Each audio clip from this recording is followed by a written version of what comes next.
Скъпи приятели, замисляли ли сте се защо в днешно време все повече партньорски отношения се разпадат? Защо брачните съюзи губят все повече своя смисъл и предназначение? Да видим какво казва родонавтиката, с помощта на която изследваме причинно-следствените връзки в рода и в едно семейство. Когато се сформира някакъв вид партньорство, по-специално между мъж и жена партньорство, там действат едни фундаментални закони, един от които е така нареченият закон за иерархията, иначе казано по-простичко закон за реда.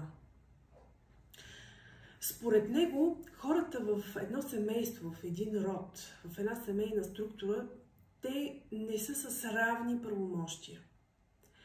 По-рано влезлите в това семейство, в този род, са с по-висок иерархически статус от по-късно дошлите в рода. Това е единият аспект. Времето дава абсолютното правомощие. Този, който първи по време е влезнал в системата, той има по-голямо правомощие. Другият аспект на този закон е, че да, те са първо влезли, те имат по-големи правомощия, но в същото време те имат и по-големи задължения. Така, например, хората, които осигуряват така наречените външни граници за рода и за семейството, това обикновено са мъжете, със своя труд, със своя занаят, те иерархически са на по-високо ниво, защото са тези, които ходят на работа, изкарват по-високите доходи, привличат по-високите ресурси и ги внасят обратно в дома, построяват дом, отглеждат стопанство и т.н. насетне.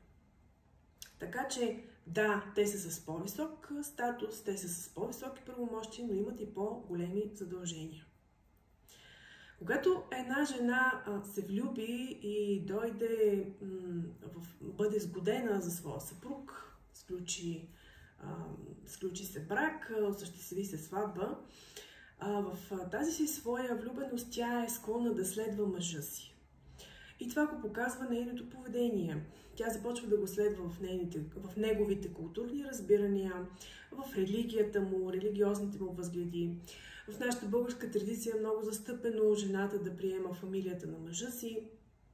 Тя също така премества дома си, отива да живее в дома на мъжа си, при свекър и свекърва доста често се е случвало. Така че тя ражда деца също така, които отново носят имената на мъжовия род. Поемат фамилията на мъжовият род.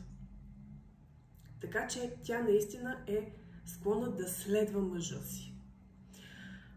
Разбира се, тази енергия, която жената въплатява в новия си дом, която тя цял живот е трупала в себе си, осмислила и сега реализира в този съюз, тази енергия тя ще се върне и би трябвало да се върне към нея, че от мъжа ти, тогава, когато той започне да й служи. Значи жената го следва, а мъжът, връщайки енергията към нея, започва да й служи. Как става това? Той започва да й служи в семейството, в дома, в задоволяване на нейните нужди, нейните желания. Осигурява нейните потребности да бъде разбрана, закриляна, обичана, почитана. Също така той активно участва в отглеждането и възпитанието на тяхната обща челяд. Ето това са фундаменталните признаци за един здрав, настоящ и бъдещ съюз между мъж и жена. Така че сами разбирате, логично е, когато нещо се пропука. Например, мъжът спре да служи на жена си, то тогава тя няма смисъл да го следва. И от друга страна, ако жената спре да следва мъжа си, тогава той няма смисъл да й служи. Ето тук се получават истинските заплитания.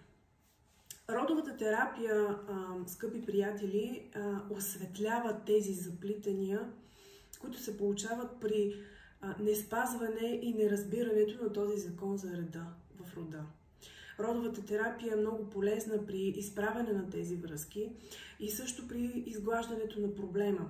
Това го постигаме чрез лична сесия, тъй като използваме силата на осъзнаването на проблема, неговото признаване, вербализиране, потвърждаване в реалността. Оттам използваме и различни похвати и способи на нашата българска обредност и традиция.